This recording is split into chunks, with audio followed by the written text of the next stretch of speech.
So today I'm filming this sitting in Costa Coffee in East Grinstead, taking refuge from the storm that's blowing outside, which you can't quite see because all the windows are misted up over there. But it's really howling a gale and the temperature has dropped to just a few degrees and it feels very wintry once again. But I thought I'd take this opportunity to just answer a question or two I've had after putting out these last 3 videos. So I've had a couple of questions of what it means to be aligned, what it means to be grounded. So I'm going to give you an example by way of a story so you can relate to it quite easily. I'm going to tell you the story of the Lighthouse and the Tug Boat. And apologies if you've heard this. I've got everyone looking at me in the queue thinking I'm just one crazy mofo, but who cares? Doesn't matter to me one iota. In fact, I prefer playing in front of a crowd, if you know what I mean.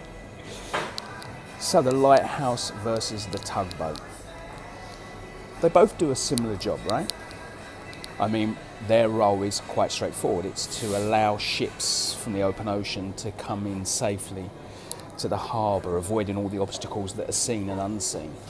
But they go about it in 2 very different ways. For instance, the tugboat, he has to leave the harbour. He has to go out into the big swells and the waves of the open ocean.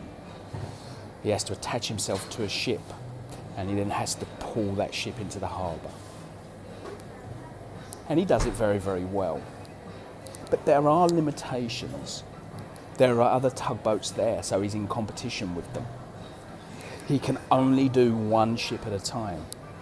And if the ship's too big for him, he can't do it. Eventually, he will wear out. So his life is finite. Compare that to the lighthouse. Now the lighthouse, she doesn't move. She is grounded. She stays still and stands tall and proud. And she does one thing.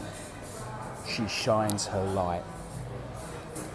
Now the big difference between the tugboat and the lighthouse is that the lighthouse, she isn't concerned whether the ships take notice of her light and come in or they just pass on. That's out of her remit. All she does is shine her light. And when you are grounded, when you're aligned, all you do is shine that light from within. And then people that are attracted to you will come towards you. You will align with them and the relationships you have will go deeper than you've ever thought possible. The feelings you feel and the emotions you'll have will be far in excess of what you're having now because you're vibing with those people that are attracted by your shining light. So I hope that clears up any misunderstanding you may have. And again, if you have any questions or you want to have a chat about this with me, then please, please, please just reach out and let's sit down over a virtual coffee and answer all these questions and have you shining your light. Have a very, very nice day.